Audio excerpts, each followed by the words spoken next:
When you step into the danger zone, you don't stop listening. It's Let's Find Out with Diego. Step into it. Ooh, yeah! The borders of space and time have opened once again, and transmitting from the mountains of West Virginia. It's time once again for Let's Find Out with Diego. The universe is waiting for you. All systems go. On this episode of Let's Find Out, do the myths of towering beings from ancient times hold a grain of truth? Our guest has dedicated his career to uncovering the mysteries to our past. He's an author, freelance journalist, and a former producer of Archaeology TV. And here to challenge our understanding of history, his work consistently explores the tantalizing evidence for prehistoric giants, from the Greek Titans to biblical Nephilim, often unearthing what he calls suppressed archaeological discoveries. All this plus more. Please welcome a new friend to our show and first-time guest, Patrick Chouinard. Patrick, my friend, welcome to Let's Find Out. No, thank you very much. I'm glad to be here with you and your listeners. Oh, thank you, my friend. I've been waiting for this moment for a very long time to actually get to talk to you and meet you. As I was on the pre-interview, I was showing you the books that I have from you that I've read multiple times, and each time I read the books, I learn something new. So many facts in there from the ancient past to our times that we're going to definitely dive into that right now. But interesting, our lives sometimes take a path and we go on this journey. During your lifetime, was this always your path to discover this what we like to call suppressed history of ancient archaeology, whether it's from Nephilim and giants? Was this always your goal? No, not at all. I mean, when I was really young, my main aspiration was to be a paleontologist. And then later on, of course, my great aspiration was to go to war and be a conqueror because I was, a kid and I was into G.I. Joe and Army and all that type of stuff. I was real heavily into World War II history and that. Then for a while, I kind of got into music and did the usual teenage thing like anybody else. But it was in my 20s that I really started to watch a lot of the Discovery Channel, History Channel um, TV shows. They're like the 10 best mysterious places and the 10 most ancient archaeological sites. And, on the Travel Channel and the History Channel came about and started some of the old History Channel before it became, um, reality TV back before Ancient Aliens and all that, when they had real, hardcore history programs and they were talking about lost civilizations and that. I was a big fan. And then that's what got me started researching alternative history, like, Graham Hancock and so forth and so on. And then once I got down that path, I was dedicated to that. Now, over the past few years, a number of things have happened. And this is why there's been a gap in my writing. The first thing that happened is my mother passed away, and I struggled with both mental and physical illness for a long time. And I went down paths and made choices uh, in my career and in my own personal convictions that now I regret. And they happened. I made statements which I wish I hadn't, but I did. Everybody makes those choices in life, and everybody evolves over time. Now, the evolution is I came back to square one, back to my original passions that were in me back since my 20s. I'm now writing Ancient Mysteries, my great love. I'm heavily involved in the LDS Church again, which is my strongest faith, my church family, and I'm proud of it. And also, I have been for the past few years, about past decade actually, after I settled my housing situation and moved to Arkansas, Uh, I have been a student at Arizona State University online. I have an associate degree in creative media. I have um, a bachelor's in art history and anthropology, and I'm working on a graduate degree at present. So all those things have coalesced in a relatively short period of time. But the dedication it takes to hold a full uh, academic career, and at the same time, before that, a 4 year period, deal with a lot of emotional issues and how we say misdirected loyalties, getting into extreme viewpoints that you regret. It's difficult.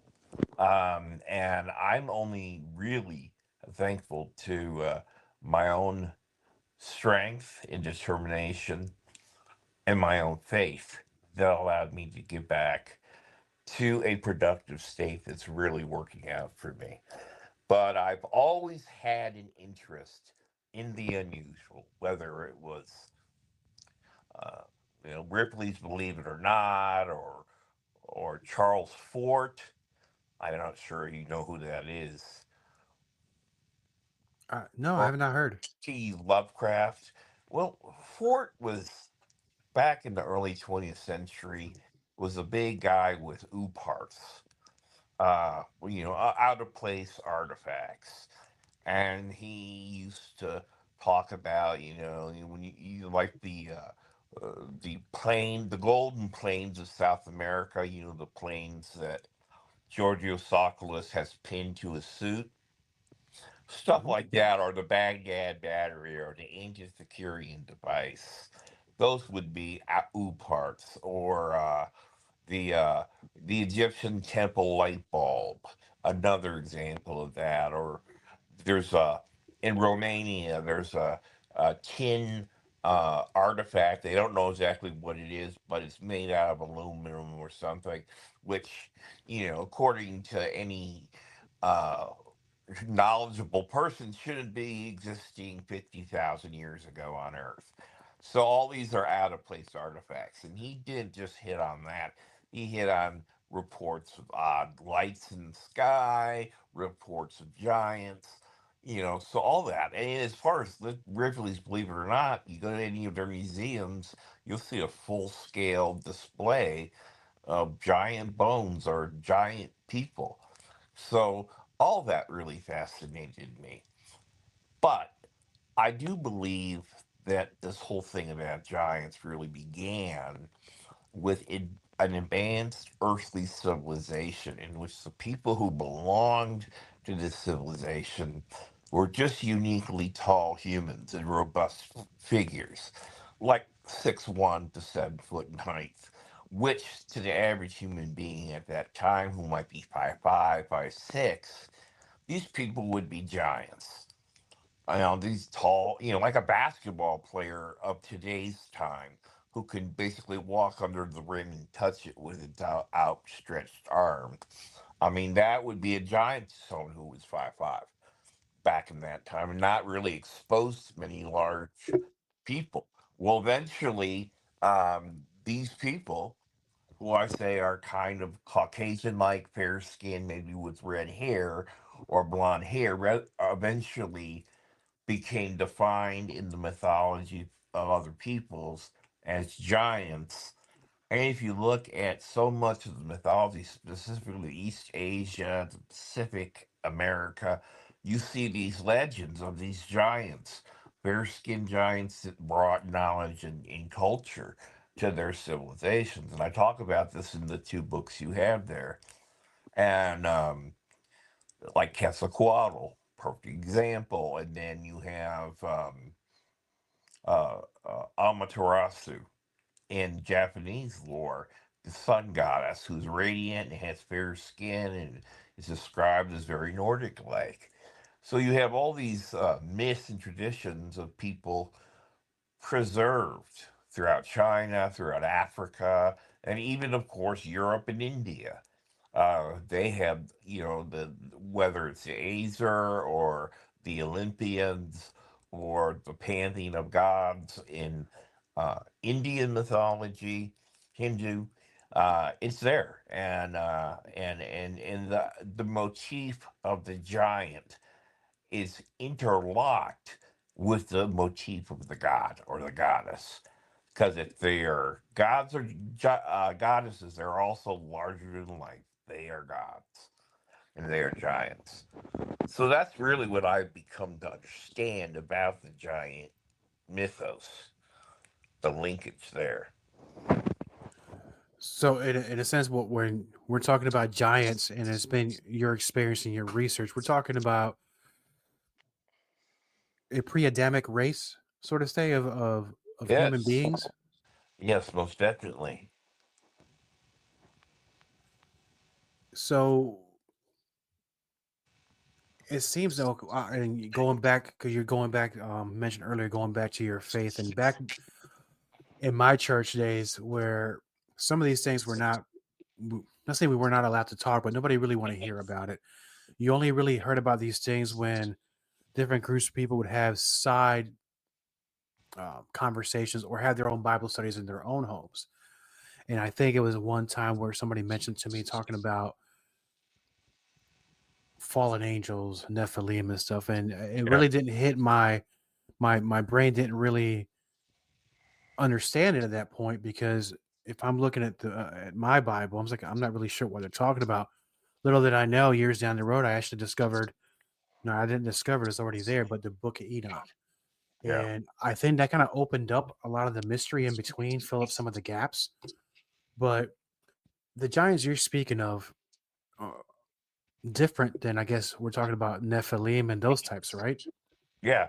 I mean, it's more in line with what the Talmud in the Zohar and Jewish mystical tradition talks about.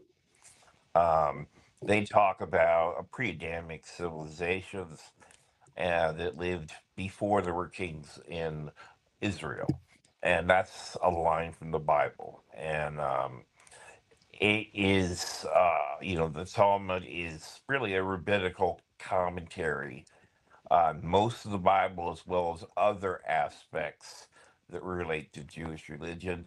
The Zohar is the text associated with the Kabbalist tradition. And both of them are very emphatic that there were pre-Adamic civilizations, civilizations and peoples that predated the creation of Adam. I don't know if you want to go in that literally or symbolically, but I use it as a foil to present a what if. What if?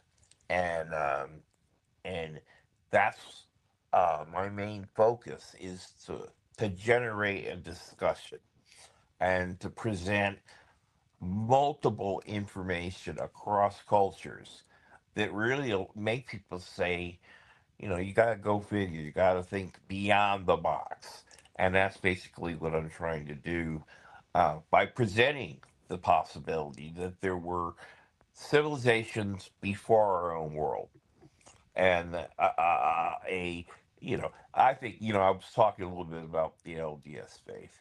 Well, it is true that Joseph Smith taught about the plurality of worlds in a very mystical sense, and there is, of course, with the creation in the Book of Abraham and the Pearl of Great Price, uh, account of the council of the gods creating the earth.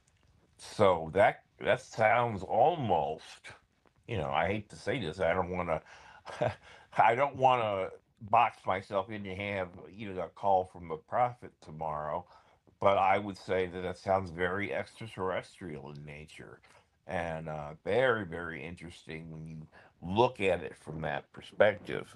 There's a lot of things in the LDS faith that I found in my journey that are very mystical and very much relate to discussions of other worlds and civilizations beyond our own. And that's it's fair to say, because it's my understanding. Also, I think that was my book, Zachariah Sitchin, when he translated um, the cuneiforms, and then came out called the Lost Book of Anki, right? And it talks about same thing you spoke about, extraterrestrial lineage of sorts, where they created certain beings to be worker class, and perhaps that's where we generated from. But a lot of the Well, I don't believe that. I think he okay, was wrong because, you know, if you want to go from it biblically or Talmudically or Book of Mormonly, if you want to say it that way, there is this. You know, recognition that Adam was created as the earth's ruler to have complete dominion over the earth to succeed the fallen angel of Lucifer, who prior to the creation of Adam was supposed to be the representative thereof. And Adam had complete intelligence. He was the master of all that, not just the Garden of Eden, but the whole earth. And so, um, he wasn't created as a slave with no mind. And if, if the if the aliens wanted to create a slave race, the last thing they would do would give us intelligence of any kind. They would make us mindless, you know. They wouldn't create a powerful underclass with curiosity and independence and then suggest, oh, now we're just going to leave them here. That wouldn't happen. So it's more than likely that they would use their technology to build robots or something like that, something that was technological, that would function as such, but wouldn't have a biological presence or independent mind. I think that whole idea just doesn't jive with me. I don't buy into the Anunnaki, mankind as a race of slaves. I think if aliens did want to uh, modify us, it would be to make us their successors, to make us powerful like them, and to be their inheritors on earth the way the God of the Bible does. I don't think they'd want to make us into slaves. I don't think that would, if they did do that, I don't think that would be their ultimate goal. right? When you put it like that, it kind of makes me think. It is the movie Terminator comes to mind, to where they created humankind, but eventually humankind conquered everything. Kind of like an experiment gone wrong in a way. But like you said, why would they create something that would eventually be smarter than them or be able to revolt, right? And Yeah. then where they could have used machines to do these kind of things. But one of the more interesting questions I receive, and when I talk about giants, um, a lot of people say, well, what happened to them? Because there's no evidence. I highly disagree that there is no evidence, but let's go back to what happened to this ancient race. And the thing I could think about is like a either war amongst them, kind of like their own Ragnarok or a Twilight of the Gods thing happened, where did they wipe each other out? What happened? Well, I do believe a catastrophe eliminated them. I do believe there was a great flood, and I do believe that the great flood eliminated most of them. I do believe there were survivors, and in the interim period after the great flood, when the great rebuilding happened, I believe there were giants on the earth. And then, like all things, I think maybe disease or war wiped them out. Now, as far as the evidence, it's up to using oral tradition and scripture to really gauge our history of the giants. They're just like you said. They're just, and I'll admit this. There's just really no physical evidence. There was tons of evidence in the 19th and the early 20th century. There are a lot of reports of giant bones, mummies, so forth and so on. Then they disappear. They say the Smithsonian confiscated them. But that's, we don't know for sure. That's what people say, but there's nothing there to prove it. And then, you had those discoveries. I discussed them in my first Giants book. All these discoveries that are happening all around the world where great skeletons are found and suddenly there's a rush of government officials, and then you don't hear anything more of it. So it's a sad thing. It's like the UFO phenomenon. There's plenty of eyewitness accounts, plenty of reports, and plenty of rumors about Area 51. But in all this, have we ever actually had the craft, the body, a video where you're actually going into the craft, you're taking video of inside. It could be, the video can be examined. It's not just some blurry light in the sky. It's something tangible. We don't have that. So it's a frustrating and it's a bittersweet reality. You just don't have the evidence. I like to say the what if, but that's as far as I can go. But there seems to be an uptick now with reports of UFOs, some call them UAPs and what have you. Yeah.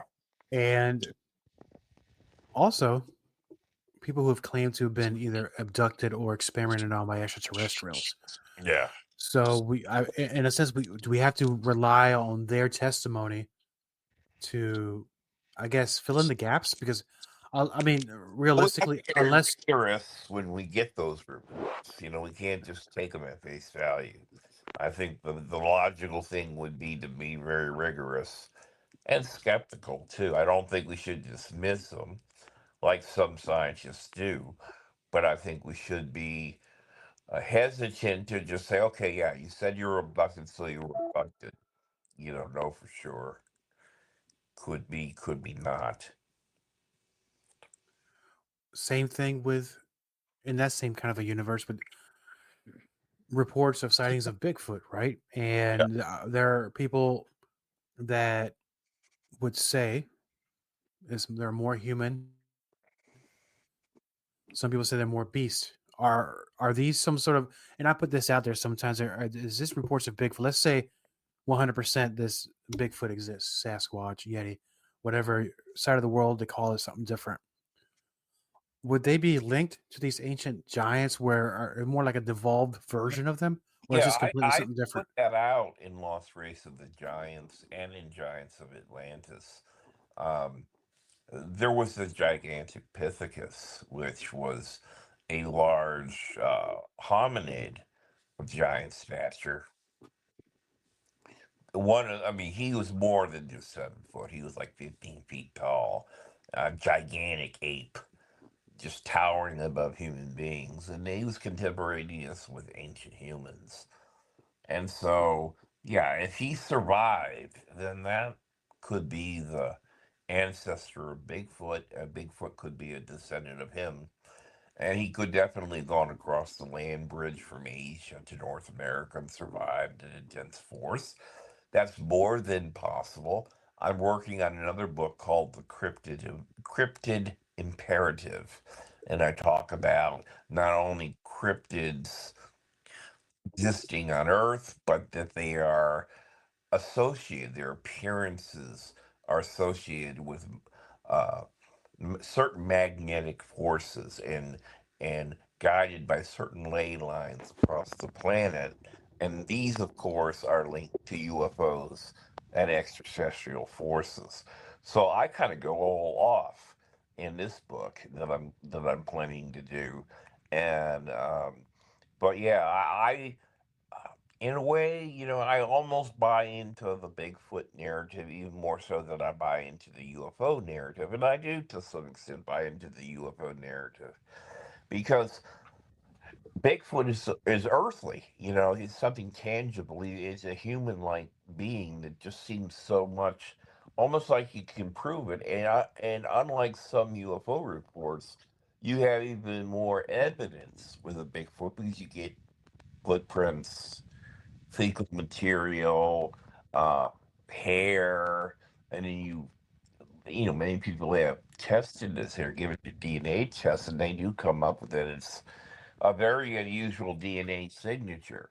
So, and I took this information, and I also talk about, being creatures like the Loch Ness monster and the Kraken, and you know, um, uh, the Champ and Lake Champlain, and I talk about a number of classic cryptids, and then some that haven't been widely known, like the yowie of Australia and the skunk ape in Florida.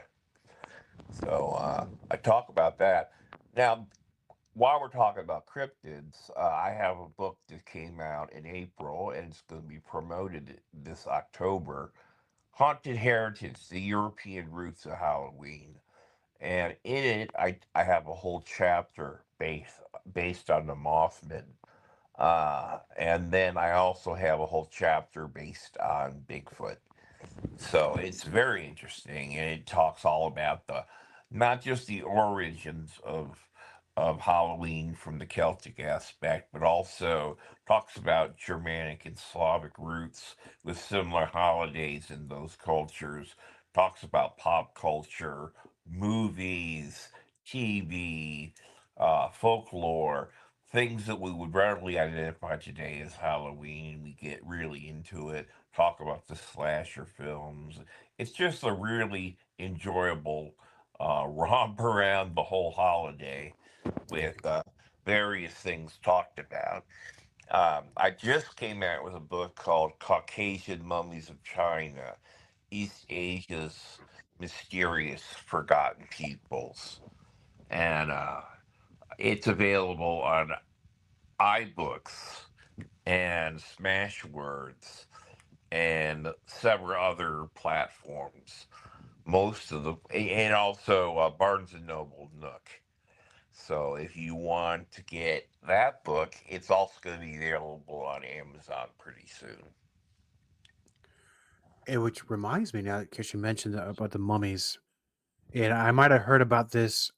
I'm gonna about this ancient race or this city called, was it called Tool or Thule? Am I saying that right? Yeah, Fool, exactly. Or is there a connection between those mummies and Thule? No, they're connected to the ancient North Eurasians in Siberia. But in Giants of Atlantis, I discuss Thule in 3 different chapters. So it goes into Thule extensively and covers even more material than it was covered in Forgotten Worlds. Forgotten Worlds, I did touch upon it, but in Giants of Atlantis, I go into it extensively, and then also have a chapter devoted to Antarctica and giant ruins beneath the ice there. And that reminds me of, what is your opinion of the, oh gosh, why am I drawing a blank? It's very embarrassing. Was it Admiral Byrd Yes. and his journey into Antarctica and what he encountered there? Is What is your opinions on that? I mean, I love reading about it, and there's a lot of people saying no, the diary was all fraudulent, but I don't think so. I think there's something to this. Well, we know that 2 boats were sent to Antarctica by the Germans to scout out a possible refuge for National Socialist leaders toward the end of the war, which might want to hide any type of Allied retribution. So they did send people down there. And the myth of the situation is that they wanted to go ahead and destroy this enclave of Nazis that were down in Antarctica. And so they sent several ships with some troops, and they were going to go do this. And they got there, and instead found out that the Nazis had commandeered UFOs from a hidden UFO base that was there extraterrestrial, and they were flying out, and there was a big battle and all that. I can't even really imagine whether that's true or not. I would say it's false, but who knows? And but the other evidence, and a lot of that evidence was brought up by Linda Bolton Howe. She did extensive research and believes that there is an extraterrestrial base underneath Antarctica. I would say she's right to some extent. I would say she's right about a base there. However, I would seem to link it more to an Earth based giant civilization or former human civilization that might have either ruins beneath the ice or might still be active because they did do research in Lake Vostok, which is a ice overed lake in the middle of Antarctica, freshwater lake, and underneath the ice at the very bottom, and it goes down several miles in the soil. There were a whole ecosystem, and they're getting nutrients from the soil rather than photosynthesis.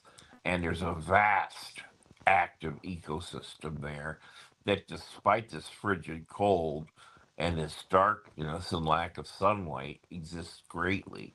And I would imagine that in those caves and in those vast areas underneath the ice, there's got to be some hidden secrets because the way the governments that do have bases there act, they're always, and Linda Moulton Howe kind of showed this up and had some whistleblowers on a few of the documentaries she co-hosted that the government acts very strangely, orders them to immediately change direction when they're flying over certain areas. And I'd like to know what it is, that the government is hiding in Antarctica. If it's just research, like weather research now, why would there be such a insistence to hide something? What a value could be there if it's nothing but snow and ice? I mean, unless, and I just remember what it was, Operation High Jump, that escape. I think that's what it Yeah. was with Bird. Uh, Possibility of it would be a game changing exploration if someone would to find something. Now, I heard something about that. There's a possibility that there is a miles of land there where it's not frozen, but it's more of a tropical-ish kind of thing, or that there's Underneath actually the ice, Antarctica is. so there is geophysical activity there which would warm certain parts of beneath the ice, making it very warm and balmy in there, due to the geophysical activity. So I heard that they had geophysical activity that they doubted existed in Antarctica, but it actually does. It's, for instance, on the moon. They're speculating now that there's areas in the moon that actually have its own atmosphere, not on top, but below the surface. So if we were to go through one of those craters and into those areas, we would be able to breathe because it has underground atmosphere. And so that's one of the craters. So that's actually a very fascinating reality that there is breathable spots beneath the moon's surface where colonies could thrive.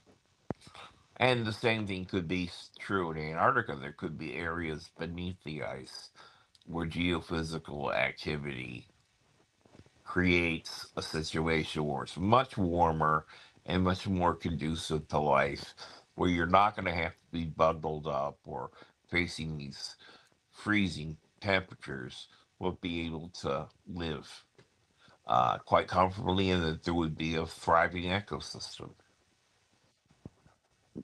And that brings to mind, now you mentioned, I'm not talking about inner Earth theory. I'm not sold on that quite yet. But what I've read and things that I've heard speeches and lectures from people where either some of the giants or a reptilian race went underground, where it's more suitable for them to survive and live. Is that something maybe along those lines, a possibility? Yeah, I would say so.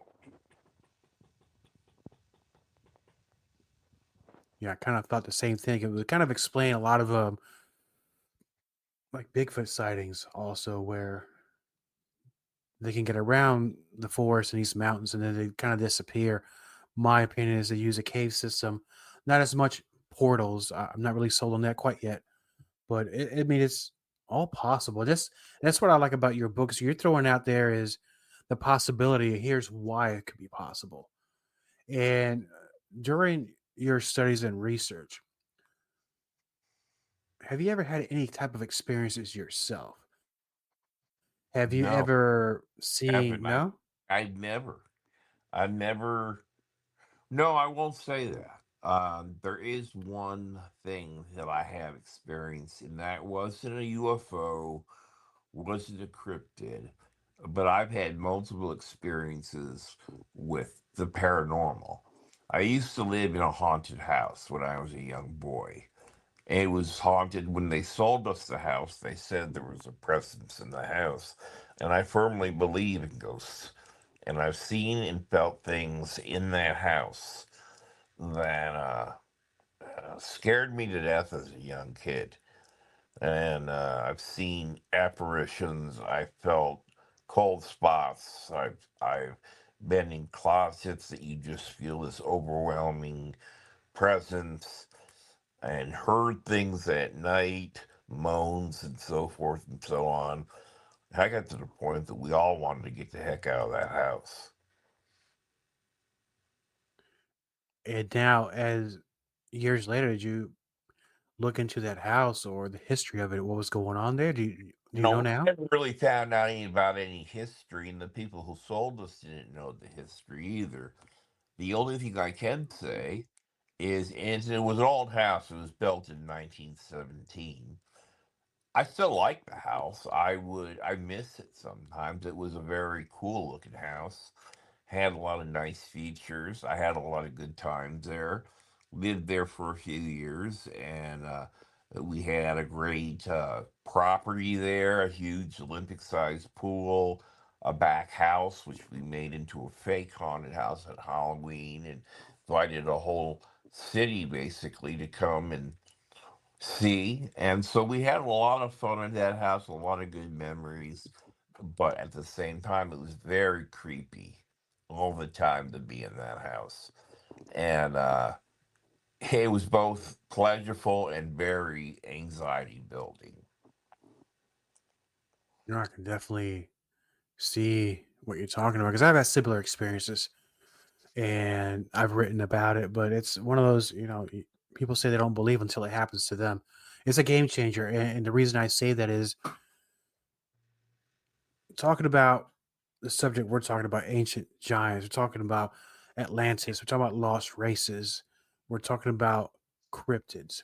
So let's say we found that gem that there's no discussing, there's no argument.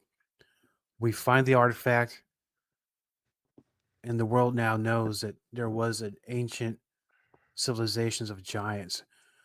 How much would our lives change knowing this? I would really like to ask what would.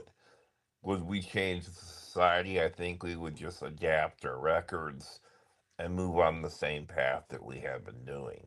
I don't think it would change that much. I mean, look at this.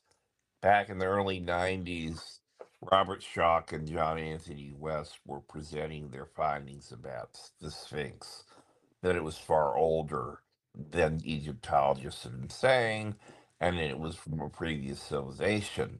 Mark later, the Egyptologist, said, I understand your compelling evidence, but if it's true, where's the pot shard? Where's the smoking gun? Where's the evidence of such a civilization? They existed before 3,000 years ago, 3,000 BC. Well, just a couple of years go by and they discover Göbekli Tepe, an 11,600-year-old site that predated anything that we could imagine. And did that really change? Hardly change the minds of the archaeologists. They just said, oh, yeah, 11,600, earliest we know. But, it's not showing signs of true civilization. It must have just been some hunter gatherers cooperating. Really didn't change their opinion about anything. They still put in all the textbooks that Egypt and Mesopotamia were the oldest civilizations. never talked about the speculations that Graham Hancock and others brought up. Really didn't change much. And did our society change? We're still doing the same stupid stuff we've been doing forever. It really doesn't change because what we learned, we adapt with, and then we continue to make the same stupid choices as a society. I mean, just look now. Tons of stupid stuff is going on that is so blatantly Orwellian and left wing. I can't imagine it. I, you know, along those lines, I just think that the majority are just too distracted with other things Yeah. to really grasp it or even start caring. Not that it's not important, but I think people are too busy to care because they're either too busy being entertained or on their phone or given the next story. Yeah. And that's basically what I'm trying to say. I mean, they just aren't affected. They'll just go on and, obsess about their football games and their TikTok and whatever, and their dances, moves, and their music. And, you know, um, I would like to see when we make discoveries that the general public really thinks of ways they can apply that to learning more about themselves as human beings. And they don't do that. They just either ignore it or they're skeptical and they say, oh, well, it doesn't say that here. I don't believe that. And then it just gets basically taken from any type of notoriety and they forget about it. That's true. We quickly forget a lot of things, even if it just happened 50 to 100 years ago. Yeah. We forget, we move on, we adapt, but I think we adapt incorrectly in a way. Not to get preachy, but I think that it's good for us to know where we came from and know more about our history beyond the 5,000 years ago because we're talking about 10, 20, possibly longer. Well, let me tell you a personal story. I'm adopted, and my mother, my adopted mother, chose to fabricate a story that I was her biological son, and it was very detailed. And so when I found out as an adult that I was adopted, I felt betrayed because all I really wanted to know, I didn't care about who my parents were. I cared about what my heritage was and what my background was and where my roots were. And basically now, I have to get a DNA test to go all the way back and try to recreate those roots just to know where I was. I mean, it doesn't change the reality that I love my father and my father's my father. I just don't know my roots. And then when you have that experience like I did, you know how precious that can be to understand where you came from and what took place before you. It's a very personal and very important part of your life, whether you're talking about an individual heritage or whether you're talking about the heritage of your nation or the whole heritage of the world. It is a very, very important aspect of forging any form of identity.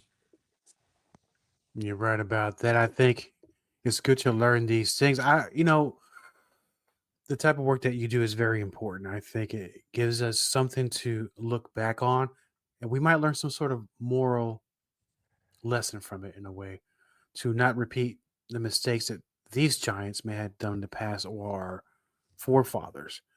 And for someone who would be interested in learning more about not just their lineage or history of their people, but history of their country or earth, going back to giants and what have you, what would you recommend them to look to first? Are there any locations or any books that you could recommend somebody just getting into this frame of mind?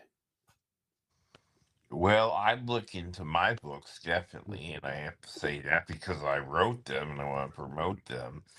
But, I think there's a lot of authors out there who are really taking them up the mantle of developing a new perspective, a new history. And that goes from, Frank Joseph to Graham Hancock to Robert Schoch, Andrew Collins, Hugh Newman. Any of those individuals have already put forth a number of publications, a number of books with well-known publishers that are really exceptional. I have to say their work is impressive. I've used them as sources in my books, and they have the primers for this whole argument. And also David Childress. I will say that he's done a remarkable job in researching, and he actually inspired me to start writing about giants because he did a little bit of work on that in a number of his books, and I just was fascinated by it and started doing the research from there and slowly developing a backlog of writings about giants.